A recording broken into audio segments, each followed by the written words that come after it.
Assalamualaikum warahmatullahi wabarakatuh. Perkenalkan, nama saya Jihandini Fauzia. Saya mahasiswa PBG Calon Guru, Program Studi BGSD, Universitas Islam Sultan Agung. Pada video ini, saya akan menjelaskan tentang pendekatan pembelajaran mendalam. Selamat menyaksikan dan semoga bermanfaat. Pernahkah kalian melihat murid yang hafal siklus air di luar kepala, namun bingung ketika ditanya mengapa baju yang basah ketika dijemur bisa kering? Inilah yang disebut dengan surface learning, di mana murid memahami informasi tetapi kehilangan makna dari apa yang dia pelajari. Video ini saya akan menjelaskan tentang pembelajaran mendalam, sebuah pendekatan yang bukan hanya fokus pada hasil akhir, tetapi tentang bagaimana menciptakan proses pembelajaran yang bermakna, berkesadaran, dan tentu saja menggembirakan. Pendekatan mendalam atau deep learning hadir untuk menjawab keterbatasan pendekatan terdahulu. Intinya, kita ingin menggeser dari aktif bergerak menjadi aktif berpikir. Di sini, kita sebagai guru harus mengajak murid untuk benar-benar memahami esensi dari materi yang mereka pelajari, bukan hanya tentang menghafal untuk ujian saja. Ada miskonsepsi bahwa mendalam artinya pembelajaran lebih sulit dan tugas lebih banyak. Padahal di sini pembelajaran mendalam justru berfokus pada kemampuan menghubungkan pengetahuan dengan konteks kehidupan sehari-hari. Menurut Kementerian Pendidikan Dasar dan Menengah Republik Indonesia, pembelajaran mendalam adalah pembelajaran yang menekankan suasana belajar yang berfokus pada berkesadaran, bermakna, dan menggembirakan. Artinya, di sini murid tidak hanya aktif bergerak, tetapi juga aktif berpikir dan memahami konteks materi secara utuh. Sebelum membahas lebih lanjut tentang prinsip apa saja yang harus ada dalam pembelajaran mendalam, kita perlu tahu dulu nih apa perbedaan dari pembelajaran mendalam dan pembelajaran dangkal. Pembelajaran dangkal biasanya hanya berfokus pada hafalan dan nilai ujian saja. Contohnya, pada materi siklus air, murid dapat menyebutkan urutan siklus air dengan benar di luar kepala, tetapi bingung ketika ditanya mengapa pakaian yang basah dapat kering ketika dijemur. Lalu, perbedaan dengan pembelajaran mendalam adalah dalam pembelajaran mendalam, murid diajak untuk mengamati fenomena nyata, bertanya, menganalisis, merefleksi, dan menerapkan konsep dalam kehidupan sehari-hari mereka. Jadi, bukan hanya sekedar tahu atau sekedar hafal, tetapi murid benar-benar memahami dan dapat mengaplikasikan materi yang sudah mereka pelajari dalam kehidupan sehari-hari mereka. Terdapat 3 prinsip yang harus ada dalam pembelajaran mendalam, yaitu berkesadaran, bermakna, dan menggembirakan. Untuk prinsip yang pertama, yaitu berkesadaran. Dalam pembelajaran mendalam, guru dan murid hadir secara utuh, sadar akan tujuan belajar, dan memiliki rasa keinginan tahuan yang tinggi. Sebagai contoh, dalam materi siklus air, aktivitas pemantik yang dapat dilakukan oleh guru adalah dengan mengajak siswa keluar kelas, mengamati secara langsung kain yang basah, lalu dijemur di bawah terik matahari. Dalam aktivitas ini, guru dapat mengarahkan siswa untuk mengamati apakah kain tersebut lama-kelamaan akan menjadi kering. Dan guru juga dapat memberikan pertanyaan terbuka untuk memancing rasa keingintahuan murid dengan bertanya, tadi kan kain basah, mengapa lama-kelamaan akan menjadi kering? Kemana perginya air-air tersebut?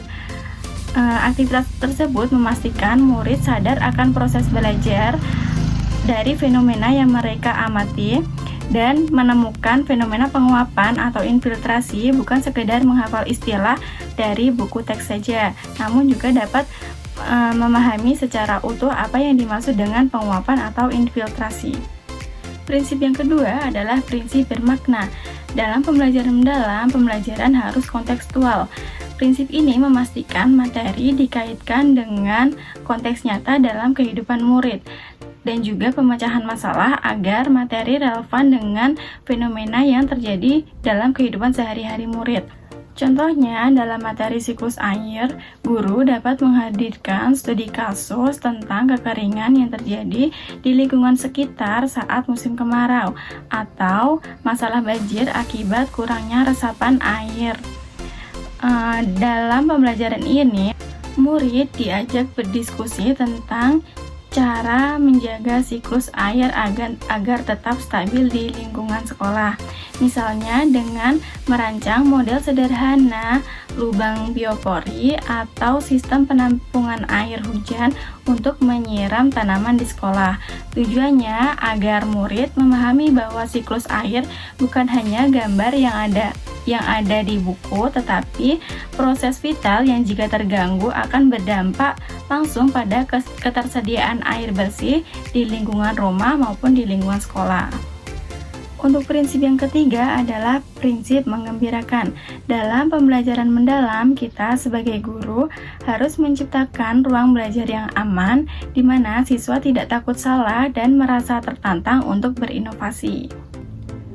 Prinsip ini menciptakan suasana belajar yang positif, aman untuk mencoba, dan menumbuhkan motivasi melalui tantangan yang tepat.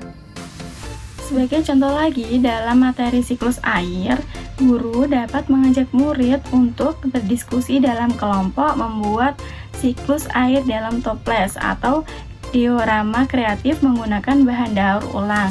Di sini, guru berperan sebagai fasilitator yang memberikan apresiasi atas setiap ide unik murid. Dengan kegiatan ini, murid akan merasa bebas bereksperimen. Misalnya saat mencoba mensimulasikan proses kondensasi menggunakan es batu atau air panas. Tidak ada rasa takut salah saat mereka berhipotesis mengapa hujan belum turun di dalam toples mereka. Tujuan dalam pembelajaran ini adalah menciptakan rasa bangga dan gembira saat murid berhasil membuktikan teori yang mereka pelajari melalui karya nyata, sehingga mereka termotivasi untuk belajar lebih lanjut.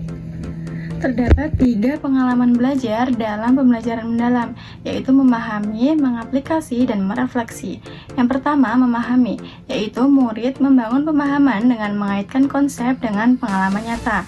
Yang kedua, mengaplikasi, murid menerapkan pengetahuan untuk memecahkan masalah, membuat keputusan, atau menghadapi situasi baru. Aplikasi tidak selalu berupa proyek besar, tetapi bisa berupa diskusi argumentatif, dialog reflektif, atau penyelesaian konflik.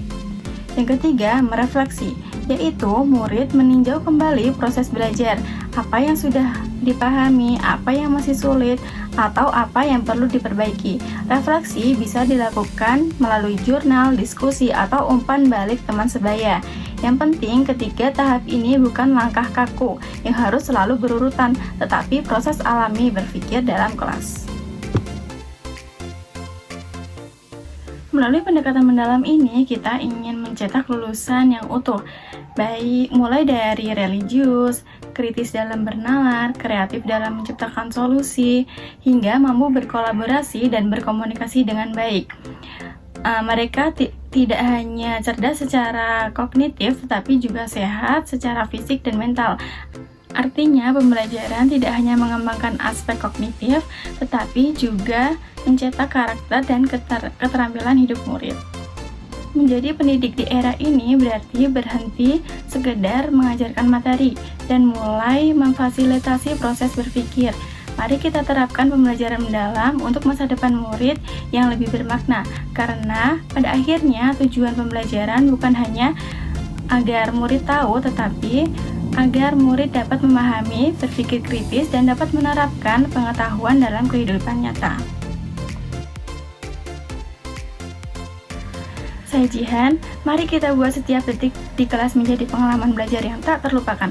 Terima kasih. Wassalamualaikum warahmatullahi wabarakatuh.